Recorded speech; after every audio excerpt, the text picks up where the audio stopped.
Yeah, this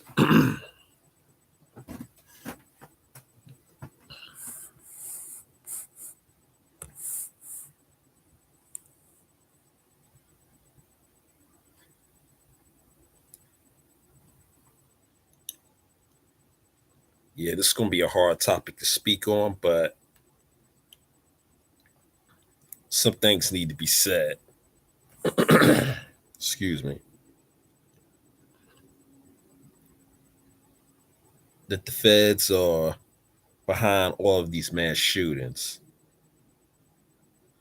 I know you ain't gonna hear this in mainstream news media. You already know what they're about. They're not interested in seeing us being free. They're not interested in our survival. But we have to be interested in our own survival. It's the only way we're gonna get past all of this. And one of the ways we could be interested in our survival is by watching what we eat,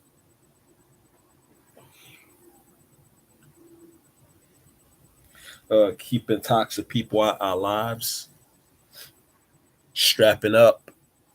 There's a whole lot of things we can do.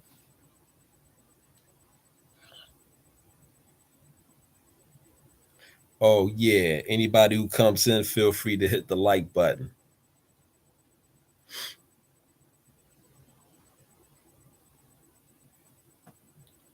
As a matter of fact, let me see. Let me see something here.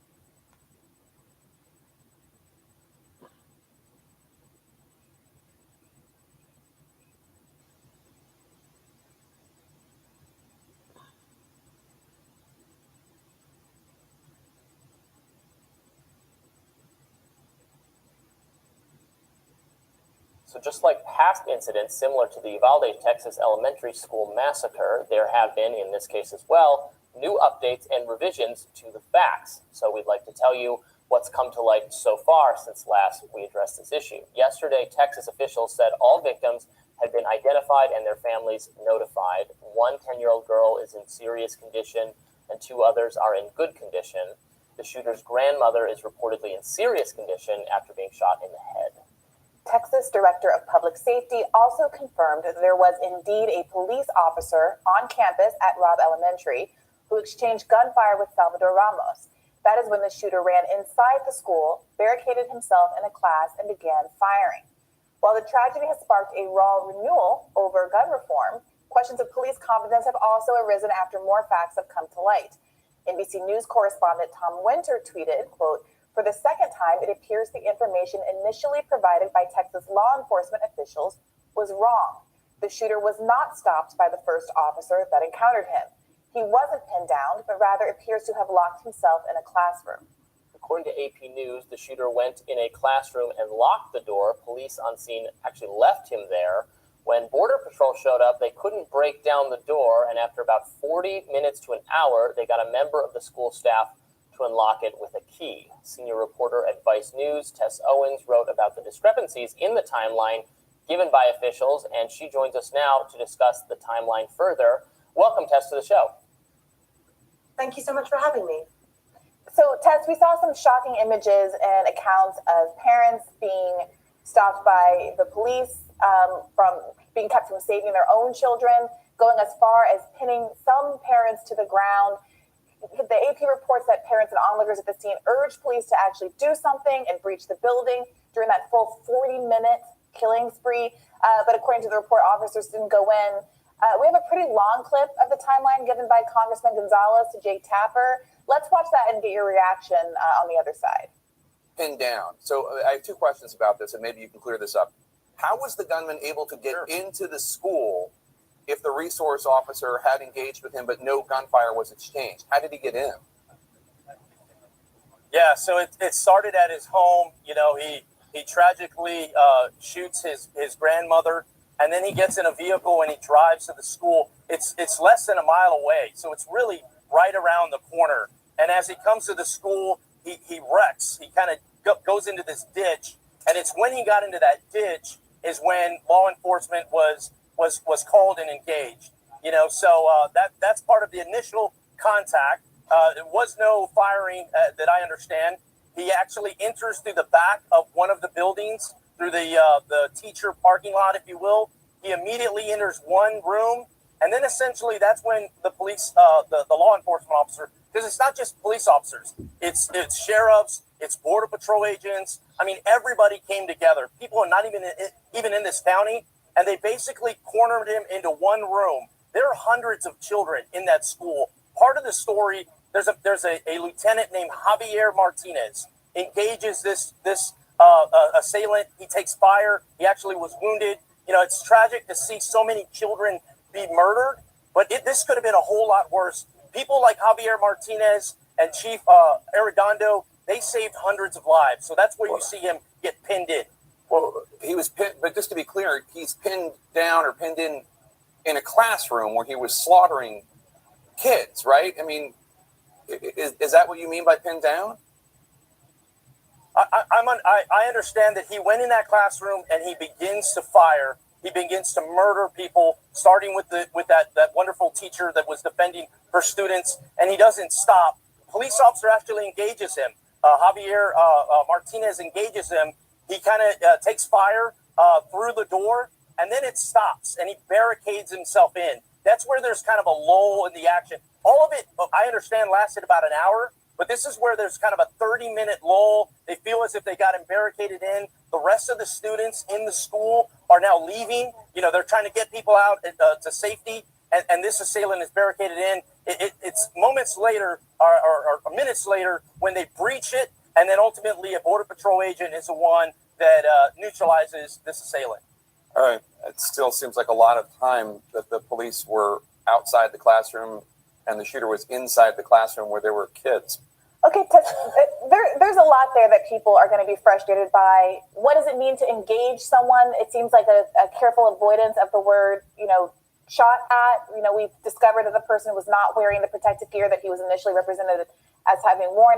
How do we end up here? And can you unpack a little bit how the information has been trickling out and why there was so much misunderstanding yesterday?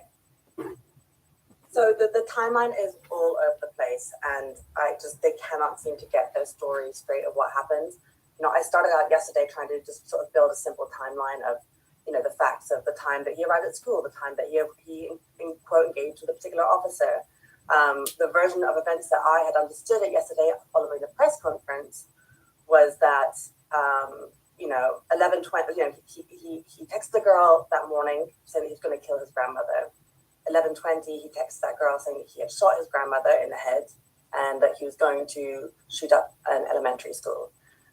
His grandmother reportedly called 911, but I'm not sure when that was. He got in his truck, drove a short distance to the school, turned into a ditch that was sort of adjacent to school property. I looked at it on Google Earth. It's about sort of a width of a football field, maybe 100 yards away from school buildings. Someone called 911 to report the crash, and then this is where it gets fuzzy. DPS Director Stephen Cross said yesterday at the press conference held by Texas officials that there was a school resource officer who had learned about the 911 reports and saw him and attempted to confront him and maybe had engaged him, but that was very unclear. The gunman went inside anyway, and from what I understood, then a few more officers then showed up, and that there was some exchange of gunfire, and numerous people with DPS had said that those officers sustained injuries. And then this gets to the bit where the shooter ends up in the classroom. Governor Greg Abbott had described the classroom as one that was internally connected to another classroom. So some DPS spokespersons had said that he had barricaded himself in there. McCraw used language which gave me pause, which was that the cops, he said twice that the police had been responsible for containing the shooter in a classroom. So my question after seeing that was, was the classroom empty? Were there children in the classroom that he was contained into? And how long was he in that classroom? Mm-hmm. And that's what we're starting to learn a bit more. We know from AP's reporting, for example, that police set up a perimeter around the school and that there were these, anguished scenes of parents who wanted to go in there and feeling like the police weren't doing enough. And the Texas officials have been very opaque with the timeline, with how long. I think they said, right, an hour that it went on for. Right, and at no point has anyone suggested that the classroom he was pinned in was empty, and we know the victims were all from the same classroom, so that suggests that in fact he was pinned there with the victims. So the idea that it would take so long to get the door open, like as people are being murdered in real time, is, look, it is what it is, but the way it's being spun immediately as some triumph of law enforcement coordination and resources, like by that guest Jake Tapper was interviewing, when no, at the least it looks like that was not a great thing to have him trapped or whatever in that classroom. That's where the people were being killed. Obviously, and then we're starting to see footage of people outside wanting to go in and help the police, and maybe it's not a good idea for them to do that, but the police, instead of trying to get this door open, trying to track down an employee. How could that take an hour to track down an employee who can open this door when they're putting more effort into keeping people from intervening? I think that's going to very reasonably make people quite upset to learn if that was the case. That's what was going on. I also think, just the timeline. I've covered a lot of mass shootings, unfortunately, in the last few years, and school shootings in particular as well. And there's details are always a little fuzzy. Narratives can shift, but one thing that often is quite consistent is time. They can say pretty clearly when the shooting started, when it stopped, when police arrived on scene, when a shooter was taken into custody or killed. Those are details that are usually pretty stable. And so the fact that we're not really getting a clear time that, they're saying, the shooter arrived in the school and then a tactical unit arrived and killed the shooter. But what they're not saying is that an hour passed in that time frame, and they're not saying what happened in that hour. So I think that's going to be something that is going to be heavily scrutinized, I hope, in the days and weeks to come. Right. Yeah, and they initially said he was wearing body armor. I think we even read that detail off yesterday on the show, and that, from what I understand now, is not actually the case. He was wearing sort of gear that allows you to carry extra ammo, but is not protective from being shot. That's right. I think that could have been somebody who placed that 911 call might have made a mistake or misspoke. So that's one detail which I guess I'm sort of slightly more not sympathetic to, but I understand how that could have been misconstrued. But I do think that just the shifting timeline has really, really been giving me pause. And I think also the fact that Governor Greg Abbott so far, the narrative that he has been sort of pushing is that this could have been so much worse. I think he actually said yesterday, he gave a sort of bizarre, I found it slightly bizarre, glass half full, which is that, this was horrible, but his words were, it could have been worse. And I think this is going to be what we see from these Texas officials trying to justify their actions, because they're going to say more children, more teachers would have been killed had they not done what they did. Yeah, I think that there are a lot of folks who would accept some of the mistakes in terms of how the information trickled out as honest mistakes made in good faith, but for what seems to be an affirmative push to characterize everything in a really sunny, sanguine light that seems out of touch with what has happened, no matter where fault and blame lies. And so that's why you start to have people asking, is there a rumor that there's body armor worn as a way to exculpate police officers for perhaps not shooting the person, since there were apparently all of these different kinds of law enforcement officers on the scene who had, quote, engaged him before going into the room? How was the door ultimately opened? I'm not sure if we know that. If it took, 40 minutes to an hour to figure out how to break down a door. There have been images of, SWAT teams and all of these, what seem to be almost excessive resources for such a small town there. And it seems kind of incredulous that if you have a SWAT team in the vicinity, it would take so long just to break down a door at an elementary school, much less find a key to open it. I mean, I think that cluster of things is why people are so skeptical. Do we know anything How long about does the door? it take for the cops to open a door in a no-knock raid? Exactly. Right. Very true. And I think all of this, in terms of the messaging coming from Texas officials, is that a lot of sort of gun rights activists and frankly Republicans will often push the line in the wake of mass shootings that the good guy with a gun myth, that had there been a good Samaritan with a gun in the vicinity of a shooting, that tragedy could have been averted, lives could have been saved. In this case, we had multiple officers, law enforcement officers with guns who were on the scene, and they failed to prevent one person, one 18-year-old, from killing 19 children and 2 adults. Yeah. I think part of my skepticism of the early sort of law enforcement did everything right and it could have been so much worse narrative is I remember Parkland, the Marjorie Stoneman Douglas shooting, where it turned out that actually the school resource officer he cowered as the shooting was going on. He had been trained by the sheriff department, a horrifically corrupt department that gave bad training and bad guidance, and also knew about this. That kid, Nicholas Cruz, had been reported to law enforcement. Had been reported to the FBI. It's the see something, say something mentality. People saw something and said something. The police just obviously did not take the right steps. In this case, do we know yet? I've been trying to find this out and not totally coming up with the right with the answers, but maybe something happened overnight. Do we know the extent to which he was known to law enforcement? Previous to the shooting, I've seen some indication that maybe there were cops at his house when he moved from his parents to his grandmother's house. Anything like that? That's something that I'm still trying to look into as well, and us at Vice News have been looking into. We cover one of the main subject areas we cover at Vice News is extremism, and so we've been looking to see what, in terms of motivation, whether there was any nexus there, or whether he was perhaps inspired by previous school shooters. There's a whole online culture where that's a thing, for example. And so I think, I'm not sure exactly about the degree to which he was known by law enforcement, but certainly he had a habit of posting troubling things on various social media accounts. He was posting guns on his Instagram, and he was messaging this girl that he'd met on an app called Yubo. But as far as kind of what police, what law enforcement did or didn't know, or whether there were any whether he'd been reported to the FBI or anything like that, we still don't really know that.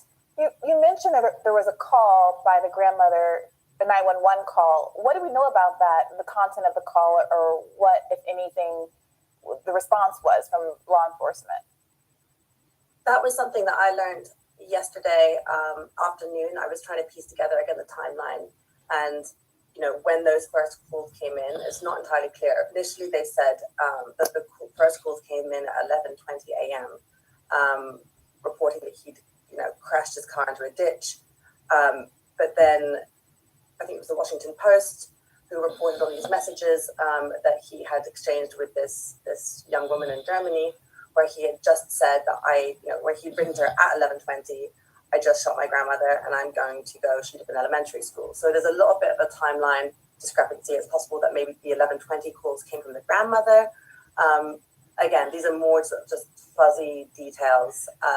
But what is clear, I think, that he was in the school vicinity, or in the area of Robb Elementary School, I'd say 11:30, 11:45 a.m. And then what we do know is that the shooter was taken taken into custody. He was killed by 1 p.m. Yeah, and Abbott said something about that he posted on Facebook that he killed his grandmother, was going to do a school shooting. But then I later understood, or at least Facebook has claimed, that those were private messages, so not the kind of thing that they're routinely screening. Which I think most people, most of us civil libertarians, don't want Facebook routinely reading all our DMs just in case there's something like this. But does that explanation, is that satisfactory? Yeah, I mean, I think it seemed to have happened also. I mean, he made those messages within an hour period. It seems like in that morning. I'm not sure what his longer history was like posting on Facebook, whether he actually posted more alarming content on his public, there's a public facing aspect to it. Again, these are all sort of details that I think that we're probably going to find out down the road. Tess, thank you so much for joining us. Thank you so much for having me. And we'll have more Rising right after this.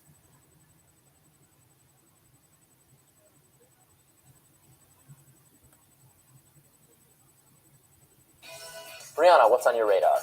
Well, in the wake of Tuesday's school shooting, the bought and paid for corporatists who control our government were quick to play the blame game. Before the facts had come out, folks on both sides of the aisle were looking to confirm their priors. This was expected. It always happens, and it never makes anyone look very good. 2 days after the shooting, initial claims the shooter was wearing body armor and thus was able to get by heroic police officers were debunked. It seems now that the police officers may have been negligent, not only in their failure to stop the shooter, but in barricading the shooter into a fourth grade classroom for about an hour, where he proceeded to shoot everyone inside. Perhaps the most craven lie in the wake of the tragedy came from Representative Paul Gosar of Arizona, who propagated a baseless rumor that the shooter was a trans leftist. Some confusion around these events is expected, of course, and Gosar hardly represents the norm among average conservative media consumers just trying to make sense of a senseless tragedy. But there's one claim that doesn't seem to be going away, one that oddly tries to move the scene of the crime over 1,000 miles north from Texas to Chicago. Now, if I were Texas Governor Greg Abbott and I had spent my career advocating for lenient gun laws because I believed, as a matter of principle, that the Second Amendment requires that 18-year-olds be able to buy a gun on their 18th birthday, I'd simply own it. It is a technically defensible position, even though in the wake of 19 dead elementary school students, many people are debating whether it's a morally defensible one. But instead of taking responsibility for the consequences of his political position, he is blaming others. When asked about his stance on gun laws yesterday, he said this. There are, quote, real gun laws in Chicago. There are, quote, real gun laws in New York. There are real gun laws in California. I hate to say this, but there are more people who were shot every weekend in Chicago than there are in schools in Texas. And we need to realize that people who think that, well, maybe if we just implement tougher gun laws, it's going to solve it. Chicago and LA and New York disprove that thesis. And so if you're looking for a real solution, Chicago teaches that what you're talking about is not a real solution. Now, this argument, it bothered me for a couple of reasons. First, I sort of think it's cowardly to try to downplay the consequences of the gun policies you're enthusiastic about, at least between school shootings. Every policy, even those I heartily support, create winners and losers. When you're governing a society filled with people who have diverse needs and interests, you're constantly doing balancing tests to try to make sure what you're doing causes more good than harm. But of course, there are always downsides, and the responsible adult thing to do is to simply own them. When you don't, you run the real risk of not accounting for all the harms at stake and being mistaken in your cost-benefit analysis. If you can't acknowledge that the consequence of lax gun laws is that sometimes school shooters make dead kids, then you're not going to be able to accurately assess the interests of everyone in the community you're responsible for. And that's dangerous. We might disagree on the underlying policy, but you cannot ignore the potential consequences. And do you know who demonstrated the kind of honesty I could respect in this situation? Bernie Sanders. One of my favorite political moments from a 2017 CNN Obamacare debate. It featured Bernie answering the question from a salon owner who asked him to confront the consequences of Obamacare expansion. She said she wanted to open new stores that would be constrained by having to provide her workers with health insurance. Bernie didn't dodge the question. She didn't evade this direct interrogation from a voter. He simply owned the consequences of that policy. Take a listen to this. Under the controls of Obamacare, my business has been restricted from expansion. I'm from Fort Worth, Texas. I own 5 fantastic Sam's hair salons. We employ between 45 and 48 employees. My original plan was to open more salons and employ more people. However, under Obamacare, I am restricted because it requires me to furnish health insurance if I employ more than 50 people. Unfortunately, the profit margin in my industry is very thin, and I'm not a wealthy person, so it's impossible for me to grow my business. My question to you, Senator Sanders, is how do I grow my business? How do I employ more Americans without either raising the prices to my customers or lowering wages to my employees? Let me give you an answer you will not be happy with. And that is, I think that for businesses that employ 50 people or more, given the nature of our dysfunctional healthcare system right now, where most people do get their health insurance through the places that they work, I'm sorry. I think that in America today, everybody should have health care. And if you have more than 50 people, you know what? I'm afraid to tell you, but I think you will have to provide health care. Bernie said, look, you're not going to like it. But workers need health insurance more than business owners need to increase profits. That's his pitch, at least, of course, in the Obamacare context. In a Medicare for all world, businesses would save a ton of money from having to pay employer-based health insurance at all. It wouldn't be on their plate at all. But look, the point is, you don't have to agree with Bernie. Many people who are not ideologically aligned with Bernie, however, respect him because he owns the consequences of his policies and is honest about his redistributive goal. Abbott, on the other hand, seems confused about what personal responsibility means. Not only does he seem unwilling to state that repeated school shootings are the price he's willing to pay for his gun policy, he shifts focus to Chicago. And he's not the only one that's been playing the Chicago game. Here's Sean Hannity yesterday. We had 28 people shot in Chicago last week. By the way, that's on the low side for a typical weekend there. No one on the left ever talks about it. They don't seem to care. Now, both men are right about something. There is a severe gun problem in Chicago, just like there is in Texas. It's devastating communities, and it's important to address the mass proliferation of guns in the state. But here's the problem. They aren't talking about city and state legislatures who control gun policy in Chicago are limited by the fact that a full 60% of the guns taken by Chicago PD are from other neighboring states, red states with more lenient gun policies, states like Indiana, Mississippi, and Wisconsin.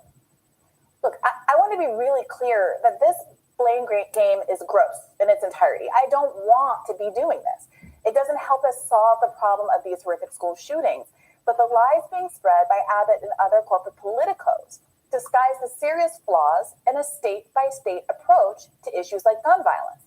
We just have to be honest about this. If Hannity really cares about folks being killed by gun violence in Chicago, he should consider backing federal legislation to address gun trafficking from other states.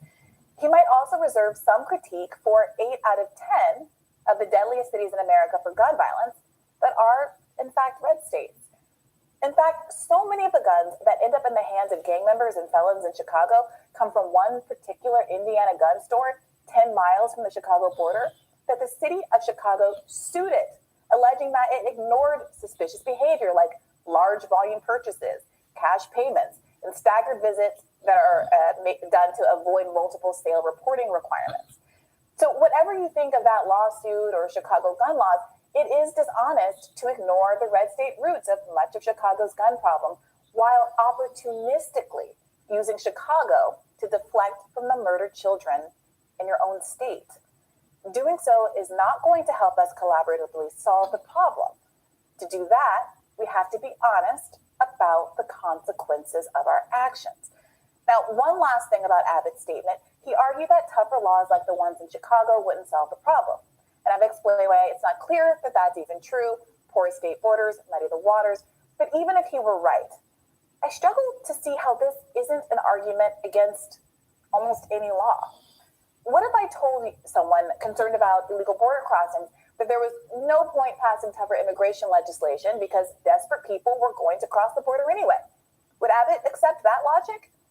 Pro-choice advocates often point out that banning abortion won't stop abortion. It will just lead to less safe abortions. But this argument doesn't seem to convince those who want to ban abortions. Now, I'm open to the idea personally that a whole range of reforms outside of gun restrictions are necessary to address our gun violence problem. There's obviously something going on with young men, and it feels like the root of so many problems we're dealing with now. The so-called disinformation crisis, hyperpolarization, and racial violence like we saw in Buffalo a little over a week ago, all stem from a diminishing sense of American community. We don't trust each other, and we're growing increasingly convinced that we have to shuffle through life on our own, defensive and protective of only our own. But the advancements we've made as a community, as humans, and as Americans haven't come by treating our fellow men as strangers. We have to learn to trust each other, and that means being honest about the limitations of gun control policy, being open to a yes and approach that targets many of the factors at play here, including mental health care, and owning that there are consequences. There are consequences to allowing kids to buy AR-15s on their 18th birthdays. I kind of want to talk about that Bernie clip. Salon owner wants to offer here's what I will pay you to work in my salon. Here's what I will give you. The salon employee says that's fine for me. And you and Bernie want to come here and say, nope, this is not okay. This you worked out, not satisfactory. I understand that you're a libertarian and that you don't believe in a minimum wage of any kind. You should send children down the mines and all of that. But as an American community, we've established there should be certain workplace standards, that there's minimum wages, that we have OSHA protections and the like. And that health insurance is such a basic right. If you cannot afford, she has over 50, she's borderline on having 50 employees. This is not the tiniest business in the world. If she wants to grow, then she has to be able to provide health insurance, not have this little cabal. Oh, enough of that.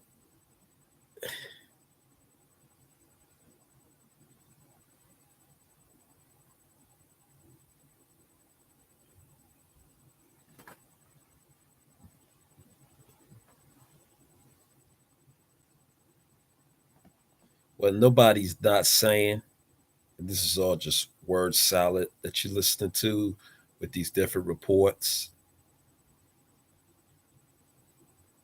is that the feds are behind these incidents.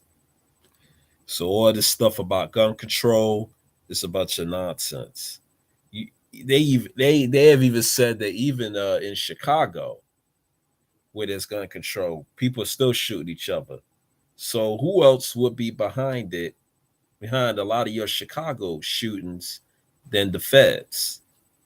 They're the ones who put the drugs on the street. They're the ones who put the guns on the street. You know what I'm saying? People just pick up the drugs and guns and start killing each other. What do you expect, you know?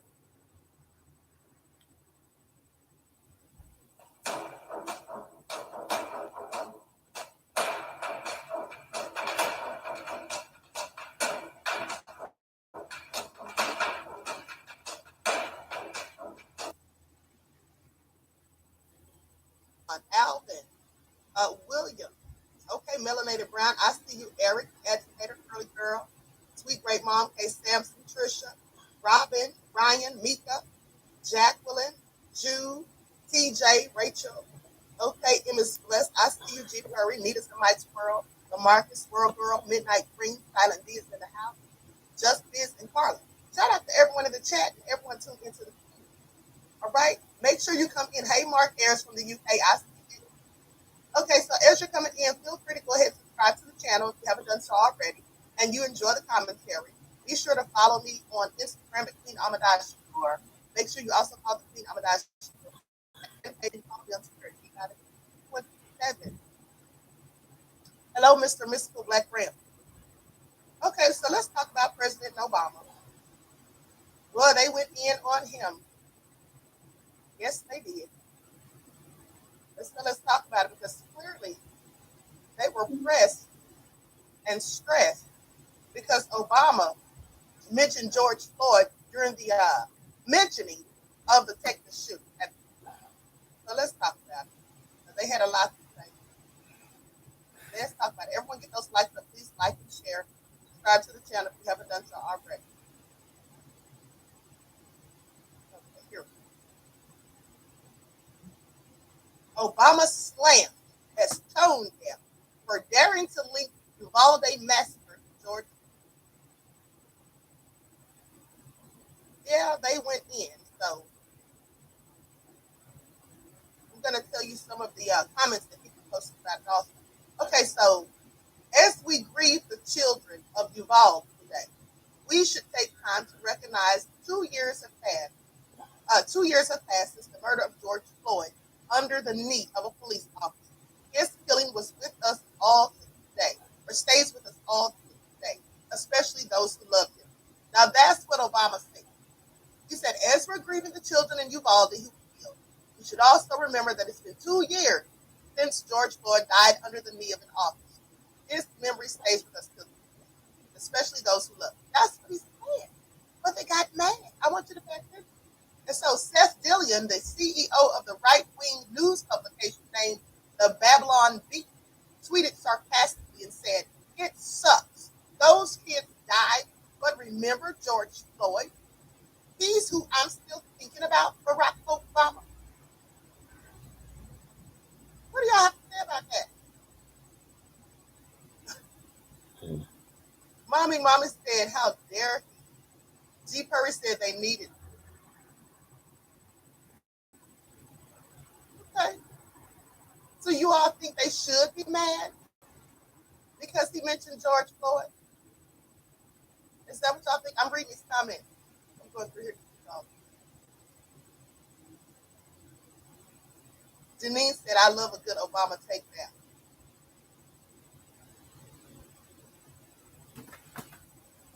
Capricorn said, these disrespectful pieces of shite. But here's how I feel about that. First of all, I find it interesting. Why are they upset because he said something about George Floyd? George Floyd did die and was killed unjustly. And it was 2 years ago, as of yesterday, the 2-year anniversary. So I don't see anything wrong with a black man saying something about the fact that George Floyd should be remembered.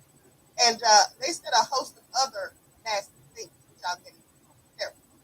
So Emmanuel Rincon, editor-at-large at the conservative Latino publication known as El American, wrote that the families of more than 20 people, mostly children, killed yesterday do not deserve this disrespect.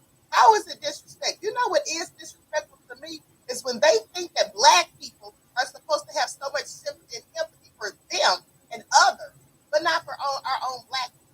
That's what's disrespectful. Exactly.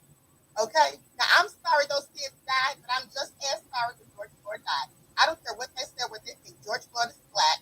All right, so miss me with it. Miss me with it. George Floyd was a black man. Okay? I'm team black all the way, all day, every day. Twice on Sunday. My people come first. That's just fact. I mean, they do with me. I don't know about the rest of you. So anyway, Barrington Martin II, a former congressional candidate from Georgia, bristled at Obama seemingly conflating the school shooting with Floyd's murder, saying those babies were truly innocent. He wasn't. He was innocent. He didn't have a fake $20 bill like he was accused of. So clearly he was innocent in that respect. And even if he was not innocent of the things that the other things they may have said about him, he deserved to die. See, I want y'all to pay attention to something. These racists, they think that if you're a black person and you didn't have a perfect life or you had any types of flaws, that you don't deserve to live, that you deserve to be killed unjustly by the police. That's their justification for it. That's their justification. And then they will do anything they can to disparage your name, try to make it look like your life wasn't worth it, and try to justify the actions of the racist police. That's what they do. And then they're going to act like, oh, it's a big deal because Obama simply missed the people who were murdered. He missed the people who were murdered. Now, I don't see the problem with him saying something about George Floyd along with saying something about those kids. Well, what would they have said, I wonder, if he had mentioned the Buffalo massacre? They'd have found something wrong with that too. Because if you notice, they haven't been saying anything about the people killed in Buffalo since this whole shooting happened at this school. That's all they're doing now is talking about the school. Are y'all paying attention to that? Mm-hmm. That they just literally wiped the Buffalo shooting off the map. Did you all catch that? Because I did. Now let me continue. So goes on to say, let's not put them in the same sentence of a man whose untimely death was used to unleash a summer's worth of chaos in the name of social justice. Remember, he referred to the months of the protests that broke out. First of all, George Floyd didn't have anything to do with the protests that broke out. That's what we chose, or the black people who did so. Robin says, you noticed that too. Right, it's that. Motown B said he did nothing about the cops falling off. No, he did, but that's not the point. Let's not mix the two things. Right now, we're talking about what he said about George Floyd and the kids and how these devils are angry. Okay, that's the topic of the discussion. You know, Obama didn't do shite while he was in office. That's why I call him no fault. Okay, so let's finish. So anyway, they go on to say, nearly 10 years after Sandy Hook and 10 days after the Buffalo shooting, our country is paralyzed. This is what Obama said. Not by fear, but by a gun lobby and a political party that should have known or that has shown no willingness to act in any way that might help prevent this tragedy. Someone said George Floyd was a violent criminal lowlife, popped up on Sentinel. The fact that you would compare his death to the slaughter of 20 children is just incomprehensible. My God, you are a vile man. Let me tell y'all something. See, this is also stupid and clearly racist. Okay? I don't care what you think about Obama, because I don't care for Obama either, but the truth is alike. They're trying to shame him for mentioning George Floyd. That's how you know George Floyd meant nothing to them. They were annoyed by the fact that black people went out to protest on his behalf. They feel like his life wasn't worthy of, being spoken about, or that no one should have grieved him. That's how they feel. And if they feel that way about George Floyd, you can trust and believe they feel the same way about Ahmaud Arbery and Breonna Taylor, Trayvon Martin, Michael Brown, and every other black person that's been killed unjustly. So just so you know, okay? So Obama's not the one to go in on at this point. So anyway, the cops stood by as the babies were screaming for 40 minutes. Oh, yeah. And so I heard or read, hold on, let me pull this up. Because they said the parents were screaming for the cops to go inside.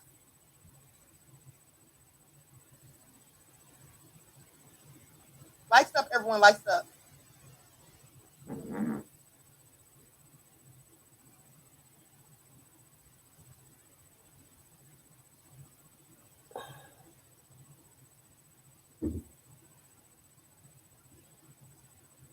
Let me see if I can find it. Here it is.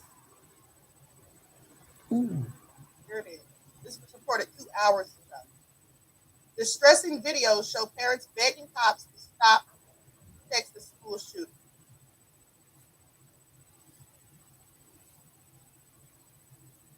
Okay, they say Harwin video captured the heartbreaking wails of parents begging cops to go protect the kids during the school shooting, with some suggesting they just rushed the school themselves. I'm going to share my screen so you all can see it. Lights up, everyone, please like and share. This is what they should be mad about, not because Obama mentioned George Floyd.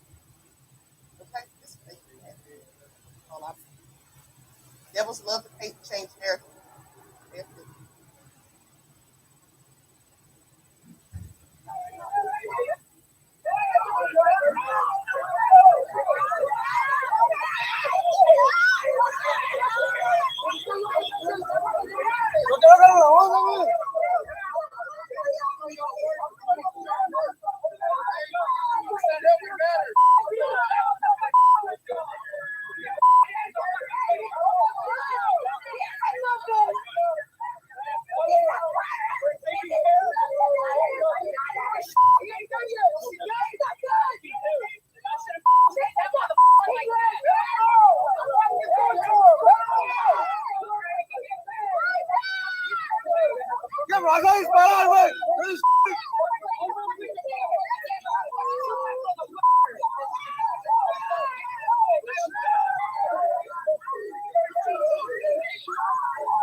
Now that was hard to watch.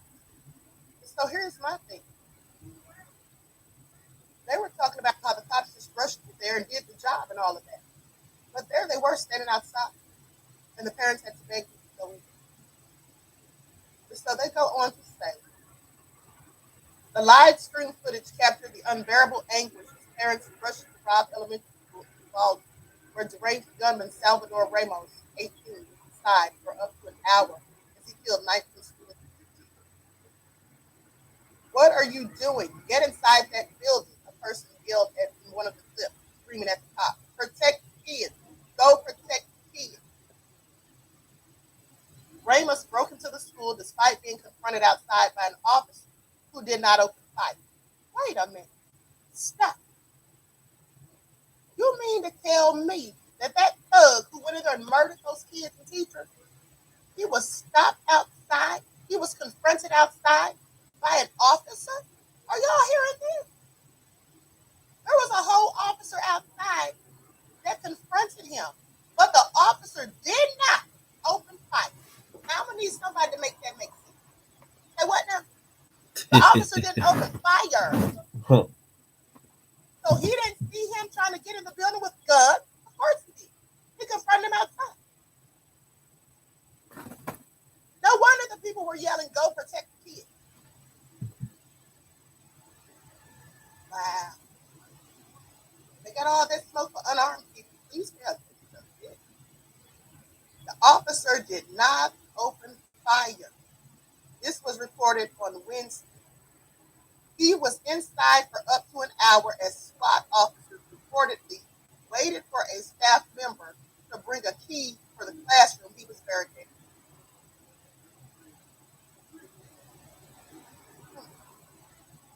One of the disturbing clips, seen nearly 2 million times by Thursday, shows several parents trying to get past police lines. One woman appeared to be pinned on the ground by an officer with an onlooker screaming, "What the F are you doing to her? Let her go."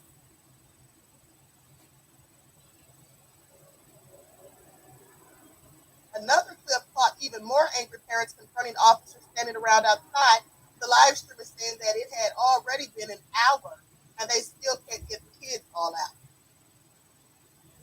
That's effing crazy, bro. They're standing all outside and they're expecting kids and kill, man. That's what they were saying to the cops. What a sorry, pitiful, pathetic display of cowardice. You mean to tell me they didn't storm the building? Oh, that's right. They were waiting for SWAT. They were waiting for SWAT. Not so big and bad when somebody's got a gun, apparently. Wow, this is really interesting. Because the first thing I asked, if you recall, when I reported on the area story, was where were the police? They didn't have a resource officer there? Was the school not locked? They had no safeguards? How did he enter the building? Now we see. There was a cop there. He confronted him outside. But he still let that devil get in that school. And nobody's going in on him, but they want to go in on Obama for mentioning George Floyd. Do you see how the select outrage is? One mom yelled at an officer, "You scared of getting shot?" Of course he was. "I'll go in without a vest. I will." That's what the woman said. And if my child was in there, I'd have gone in without a vest too. As an officer tells her to stand back, one person yells, a mom, "You don't understand. Are your kids in there?" No. But then the cops just casually stand around outside, just facing the scene and looking around and looking foolish, rather than going inside, just like they did at the Parkland school. Remember how the cop was afraid to go inside and hid outside behind his car taking cover? Wow, this speaks volumes. Police reform is definitely needed. This is all so sad. Stood outside and wouldn't go in. Now, goes on to say, the person filming the live stream told the officer, "Half these effing parents here, half of them do, they want to go in there without vests, without guns to get their FP." Javier Casares, whose daughter Jacqueline Casares was one of the 19 shot dead in her fourth grade classroom, was one of the desperate parents at the scene. She blasted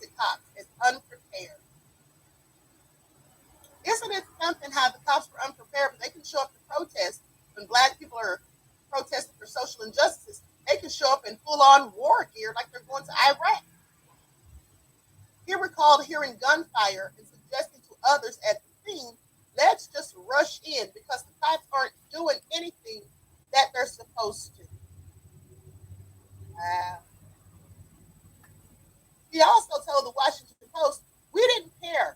We didn't care about us. We wanted to storm the building. We were saying, let's go, because this is how worried we were. And we wanted to get our babies out. One of the first responders, firefighter Ernest Chip King, said that some of the parents actually made it past the cordons and were getting into the school. He told the Post there were fathers breaking out windows, pulling their kids out of windows. That's what I'm talking about. You do what you gotta do. You don't have no time to be scared when you're trying to save lives of children. These punk ace cops need to be ashamed of themselves, honey. Yeah, I said it. Let me continue. This is all so crazy.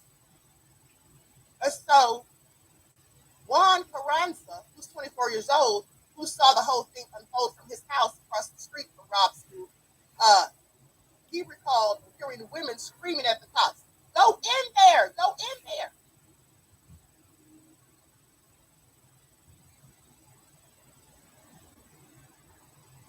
He was outraged that they did not get the shooter sooner. There were more of them. There was just one of him.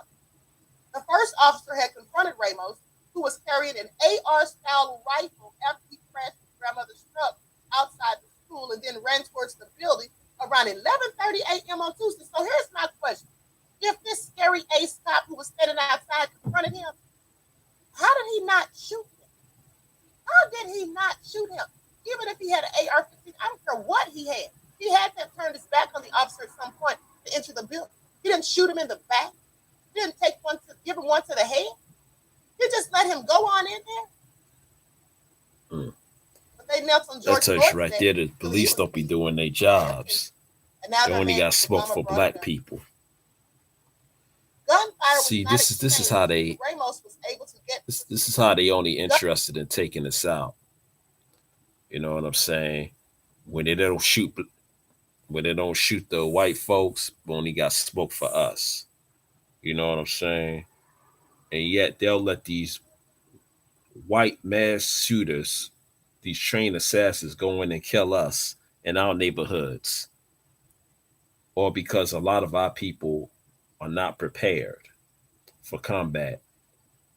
A lot of our people walking around here with flip-flops, dressing all silly and shit. You know what I'm saying? Acting all immature, acting like infants and shit. You know what I'm saying? This is what white supremacists prey on. Shoot, they prey on our stupidity. And then when we have discussions, we discussing stupid issues. We get into gender wars and all this bullshit going on. You know what I mean? But then when you want to talk about reparations or something tangible, nobody don't want to talk. You know what I'm saying? People want to talk. People run away from that. Talk about that's too hard. You know what I'm saying? But it's real easy to talk about black on black crime, to get into these gender wars and all this other bullshit. You know what I'm saying? That's how I don't feel that I'm a part of the culture. You know what I mean? I mean, shoot. This is how I always felt like I'm on the outside, because you got a lot of people who think of nonsense things. A lot of people who are immature. When you act grown up, they don't want to grow up. You know what I'm saying? They still stuck on Peter Pan. They had that Peter Pan syndrome. That's what a lot of our people have. You know? But yeah, that's all I really want. That's all I really want to say. And yeah, and all of what you hear, what you see is nothing but distractions. You know. And the reason why I played that particular content creator, because she pretty much goes close to what I've been wanting to say. You know what I'm saying? And I'm sure you can find her on YouTube, Queen Abadiah Shakur. You know. But yeah, let me go ahead and end this. And I'll see y'all in the next video. All right, peace.